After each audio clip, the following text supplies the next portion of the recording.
Bible, on peut vous aider à avoir une Bible dans les mains.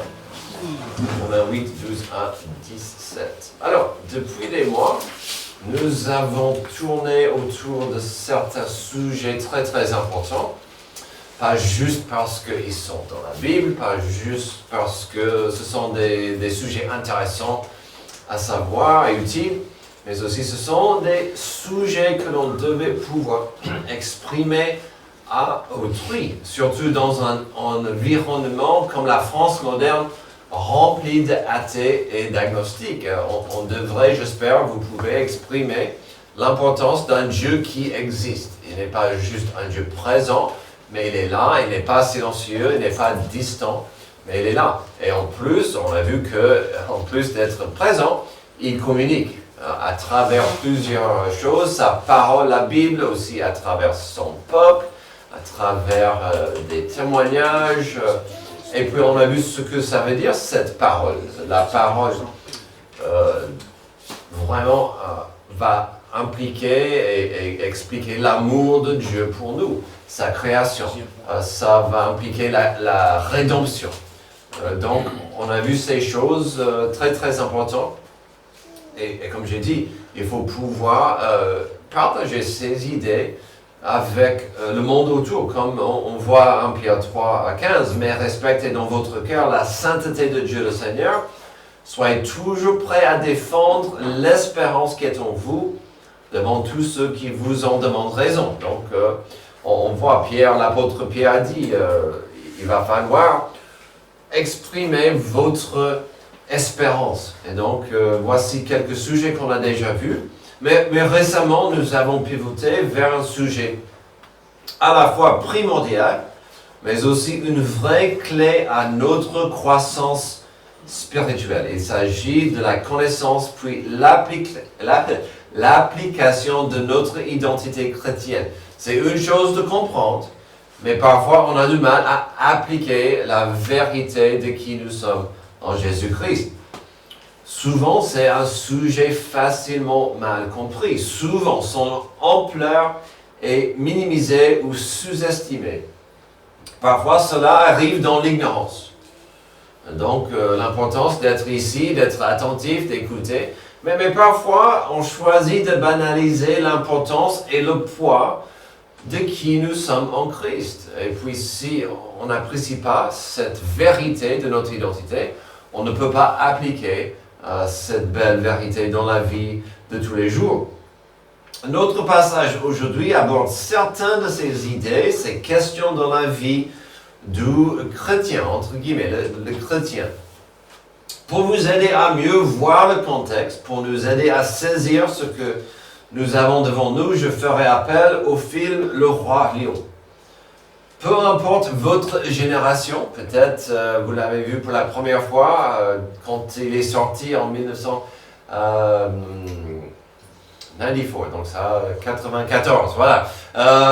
Donc le film animé originel ou la version la plus récente de 2019, l'histoire nous illustre quelque chose d'important. Il y a un moment dans Le Roi Lion où Simba, notre héros, il a disparu depuis des années. Il a laissé derrière lui son passé et qui il est vraiment. Il a quitté son territoire et il s'est construit une nouvelle vie ailleurs. En apparence, tout va bien.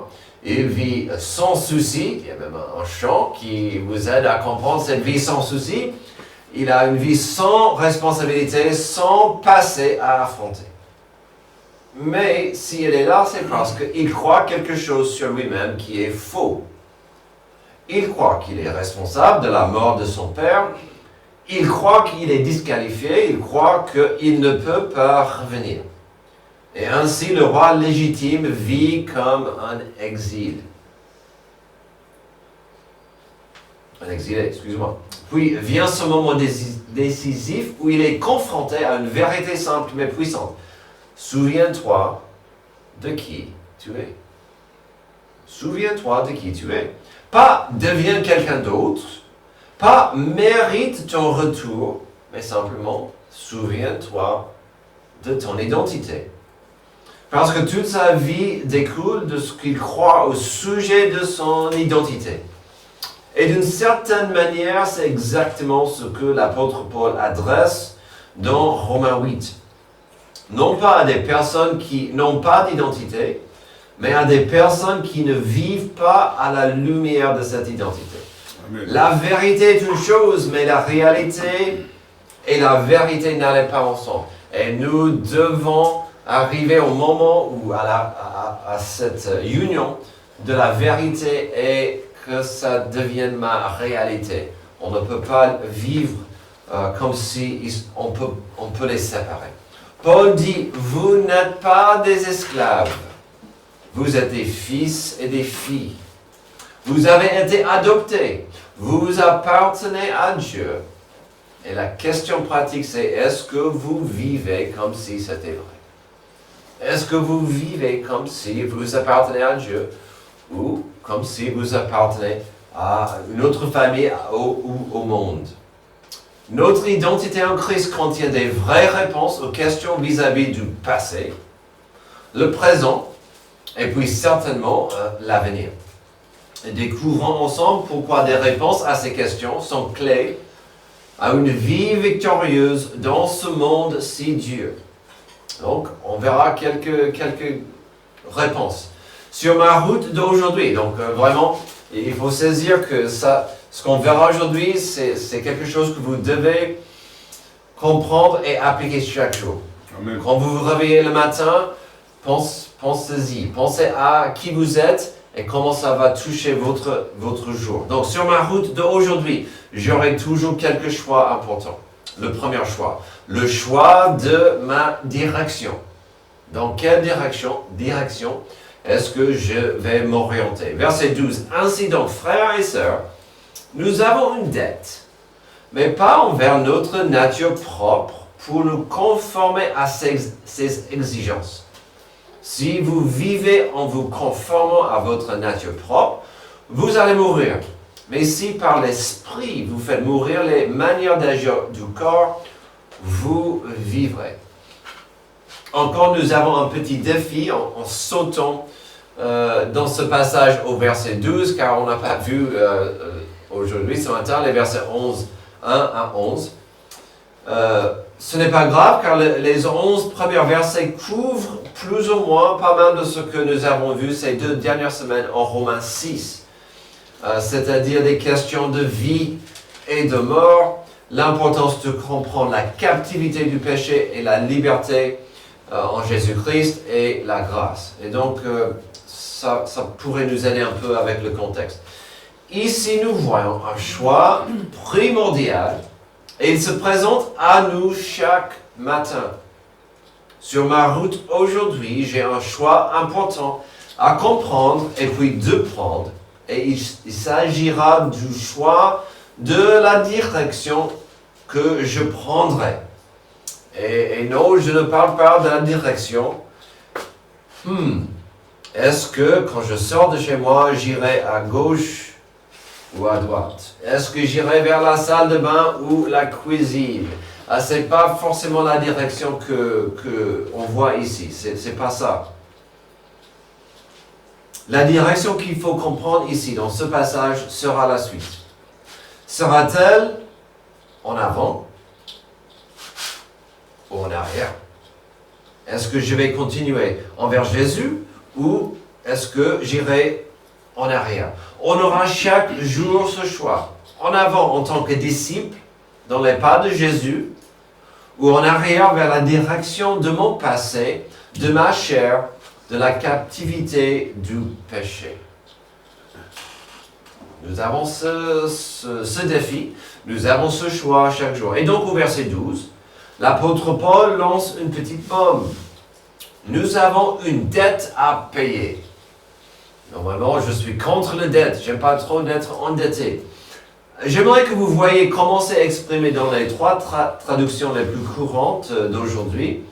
Donc on a vu dans le 50-21, frères et sœurs, nous avons une dette, mais pas envers notre nature propre. Le Semeur dit aussi donc, frères et sœurs, si nous avons une obligation, ce n'est pas celle de vivre à la manière de l'homme livré à lui-même. Et le Louis II, ainsi donc frères, nous ne sommes point redevables à la chair pour vivre selon la chair. Ils sont tous bons, corrects, il n'y a pas de problème. Je voulais que vous voyiez la différence. Pourquoi?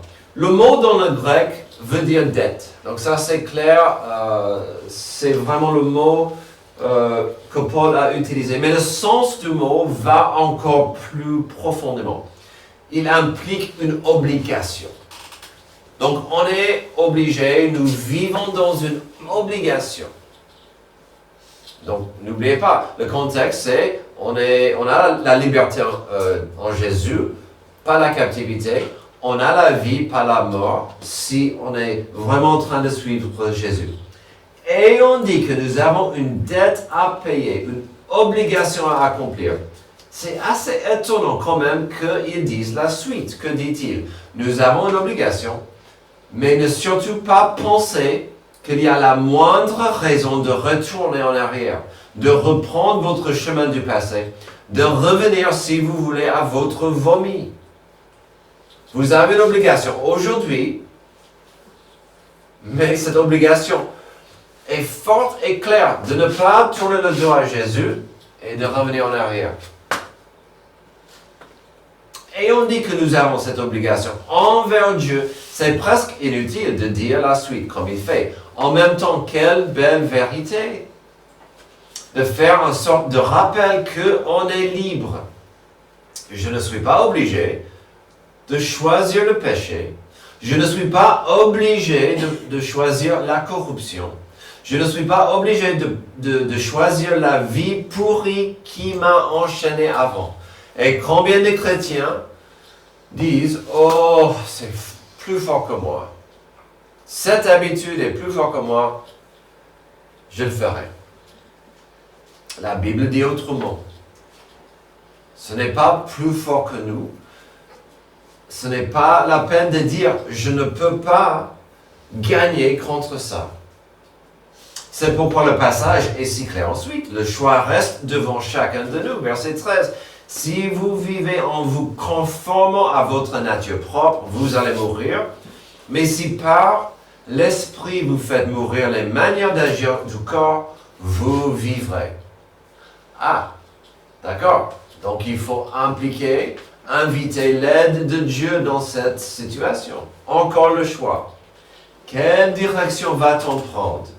Si je cède à ma nature propre, à ma nature pécheresse, ce maître cruel va joyeusement mettre dans ma bouche un hameçon. Ce chemin-là mènera à la mort. Quand je cède, si je cède à ma vie ancienne, ça sera trop facile d'être mené par ce péché. Sur ce verset, j'ai lu un commentaire qui disait, enfin bref, si tu ne tues pas le péché, il te tuera. Amen. C'est pas mal, c'est pas bête.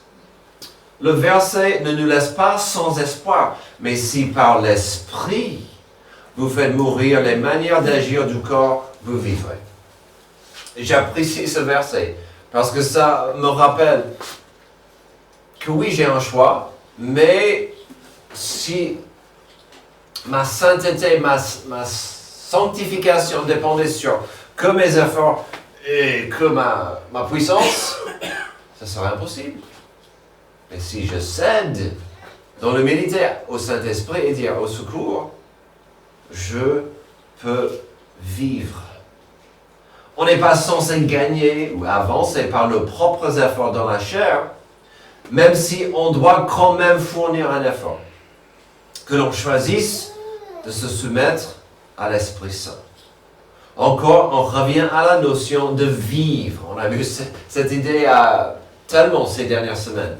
C'est un thème important qui revient encore et encore parce qu'il s'agit d'un choix quotidien. Vais-je choisir de me pencher vers ma vie ancienne ou vais-je aller en avant vers Jésus, mon Seigneur? Sur ma route aujourd'hui, j'aurai toujours quelques choix importants.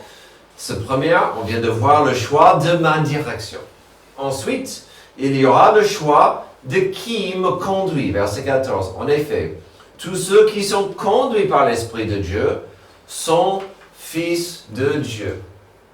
Il vient de parler de l'importance de laisser le Saint-Esprit nous aider à vivre et d'entrer dans la bataille. Ici, il dit même, il faut que le Saint-Esprit nous conduise.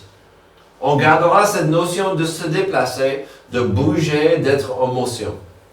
Ce passage n'est pas pour le pantoufleur. J'ajouterai d'ailleurs que la vie chrétienne ne l'est pas non plus. Alors dans ce cas, ayant vu cette idée de bien choisir sa direction pour chaque journée, ici on continue dans ce sens et nous gardons le Saint-Esprit dans la formule. On a constaté, on a affirmé que nous avons une dette, une responsabilité. On a vu qu'il ne faut surtout pas pencher vers ma vie ancienne et la séduction de ma nature pécheresse. En même temps, qui va conduire mon corps? Qui va conduire mon destin? Qui va conduire mes actions, mes attitudes, mes choix? À qui donnerai-je la clé? Et je pourrais dire, je garde la clé, c'est moi qui conduis. Ok? Mais ici, l'apôtre nous rappelle, peut-être il vaut mieux inviter le Saint-Esprit à nous guider, à nous conduire. Avons-nous la liberté de faire nos propres choix? Absolument. Il faut honorer Dieu avec cette liberté. Sommes-nous des robots? Ah non. En même temps, d'un côté spirituel, sur le niveau de notre identité, nous sommes comme un bateau à la mer. Le plus que je vois ce passage, le plus que je vois un bateau qui aura plusieurs éléments derrière qui va pousser le bateau. Il y aura pas mal de facteurs qui influencent et poussent notre direction. Alors, si ta vie est comme un bateau sur l'océan, il faut comprendre qui doit être le capitaine. Qui doit être le capitaine? Qui est à la passerelle, derrière le gouvernail, en train de guider ta direction? La parole en est claire. Pour l'enfant adoptif de Dieu, c'est le Saint-Esprit qui sera là afin de nous guider et nous diriger. À mon avis, on pourrait parler toute la journée sur cette notion d'une vie qui est comme un bateau à la mer. On ne va pas le faire, mais c'est pas mal comme image. On est tous comme des bateaux à la mer. Mais la vérité simple, c'est que l'enfant adoptif de Dieu, qui ne choisit pas le mal, mais ne choisit non plus de suivre attentivement Dieu, il aura son bateau qui n'a vraiment personne avec les mains sur le gouvernail. Celui qui dit, je connais le bien et le mal, je serai sage aujourd'hui. Mais s'il n'est pas attentif et dans l'humilité, en train de suivre la parole de Dieu et le Saint-Esprit, il n'y a personne au contrôle. Un tel bateau sera problématique. Si l'enfant adoptif de Dieu tourne vers son passé et cède à sa nature pécheresse, il aura l'ennemi de Dieu avec lui, avec ses mains sur le gouvernail. Et ça fait encore peur de dire, ah, c'est même pas moi derrière, avec les mains sur le gouvernail. Le diable aime bien de prendre le contrôle avec cet hameçon dans la bouche. Le verset 14 nous réconforte que notre paix dépend sur notre capacité d'inviter le Saint-Esprit à nous guider. En effet, tous ceux qui sont conduits par l'Esprit de Dieu sont fils de Dieu.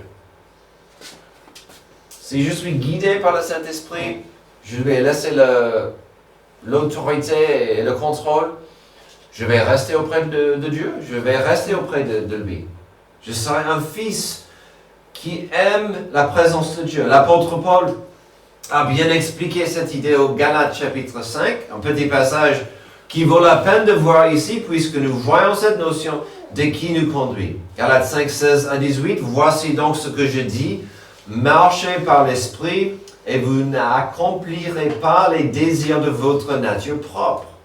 En effet, la nature humaine a des désirs contraires à ceux de l'esprit, et l'esprit a des désirs contraires à ceux de la nature humaine. Ils sont opposés entre eux, de sorte que vous ne pouvez pas faire ce que vous voudriez.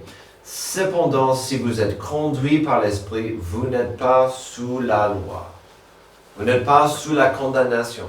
Vous pouvez avancer, vous pouvez faire une différence, mais il faut que le Saint-Esprit soit votre guide, votre conducteur. Ou comme dit notre passage, l'enfant adoptif de Dieu sera mieux servi s'il suit la direction de l'Esprit. Ça serait vraiment dans son intérêt de suivre la direction de l'Esprit Saint. Et donc, c'est une chose de décider quelle direction j'irai aujourd'hui, mais qui va me conduire? Est-ce que ça sera la parole et Dieu? Ou est-ce que je dirais, bon, on verra ça? Non. Que Dieu soit notre guide. Notre troisième et dernier choix, important à considérer chaque jour, est le suivant. Le choix de vivre comme un co-héritier. Verset 15. « Et vous n'avez pas reçu un esprit d'esclavage pour être encore dans la crainte. Mais vous avez reçu un esprit d'adoption, par lequel nous crions « Abba, Père ».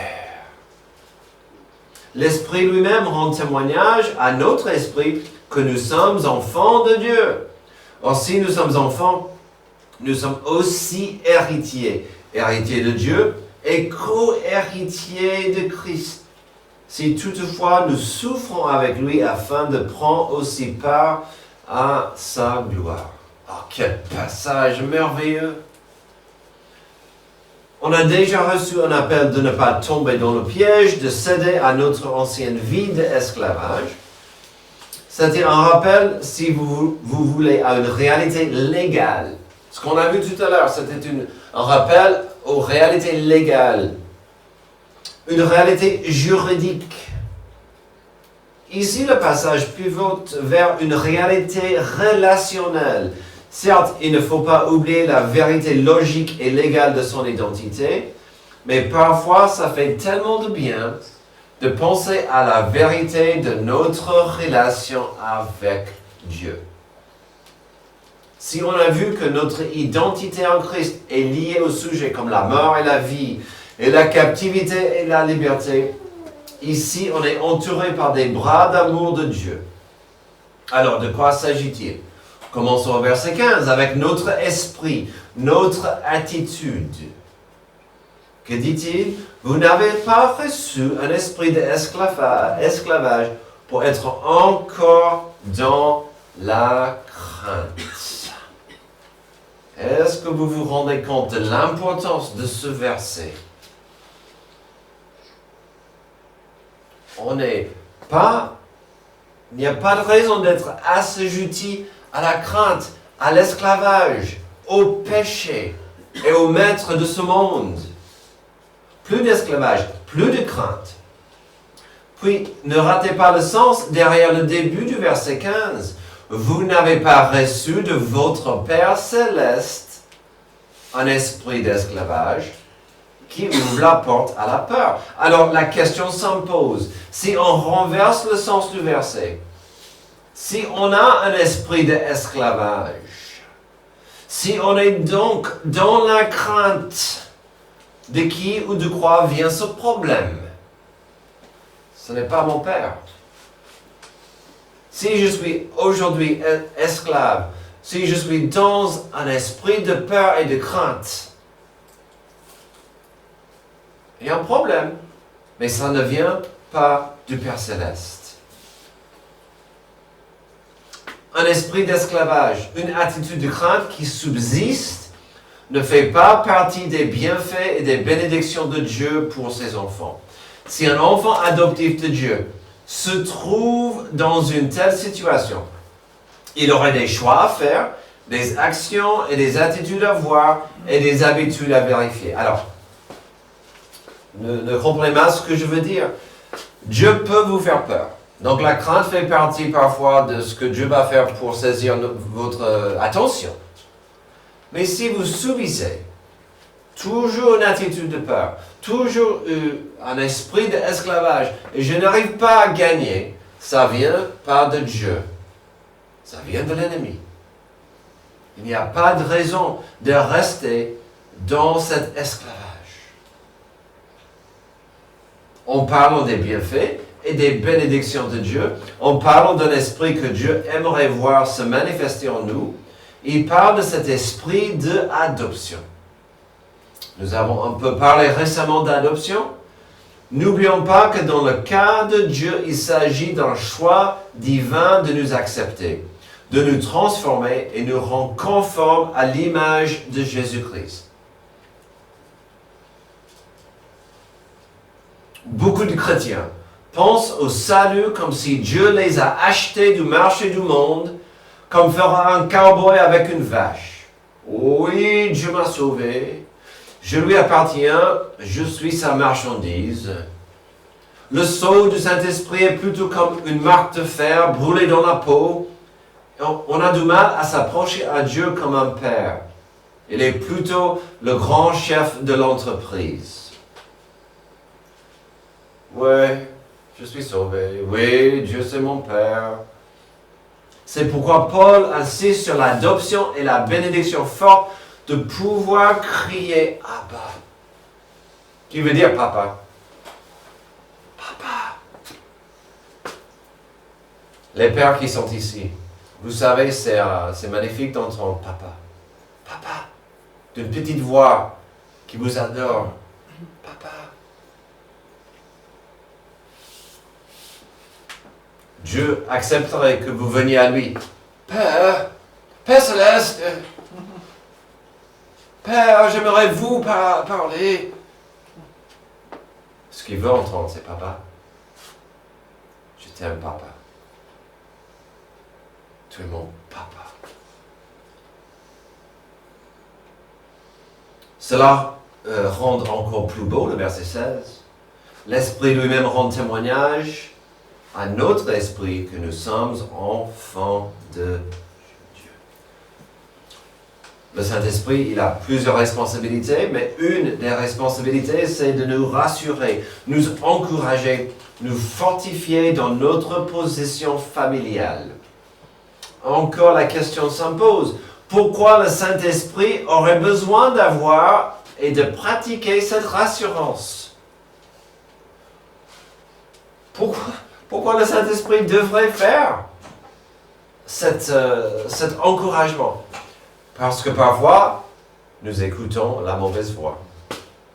Parfois, on tombe, on pêche, et on dit, oh, mon père ne m'aime plus, il est fâché, je suis un mauvais pécheur. Et on commence à errer, à tourner en arrière. Et l'Esprit Saint est là pour dire, tu es un enfant bien-aimé. Reviens à ton papa qui t'aime. Il est là pour vous rassurer dans des moments difficiles, dans des épreuves, que vous êtes adoptés. Après cette belle promesse de l'amour du Saint-Esprit et son rôle important de nous fortifier dans notre foi, on termine avec encore une réalité relationnelle, une vérité familiale, verset 17. Or, si nous sommes enfants, c'est une question rhétorique, si nous sommes enfants, nous sommes aussi héritiers. Héritiers de Dieu et co-héritiers de Christ, et si toutefois nous souffrons avec lui afin de prendre aussi part à sa gloire. Le verset 17 n'est pas compliqué, mais il est beau. L'enfant adoptif de Dieu est un héritier. Le Père ne voit pas cet enfant comme un enfant de 12e ou de 3e rang. Il a droit à toutes les bénédictions qu'offre le Père. Si vous ne connaissez pas l'histoire de mon épouse, elle était adoptée à un jeune âge par son père.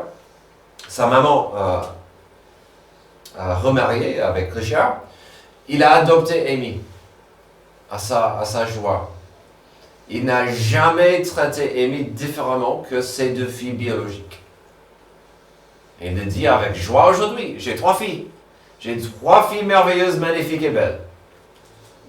J'ai toujours apprécié ça de mon beau-père. Il dit, j'ai 3 filles. Il a adopté et elle est co-héritière avec ses 2 grandes sœurs. Pour ce que ça vaut.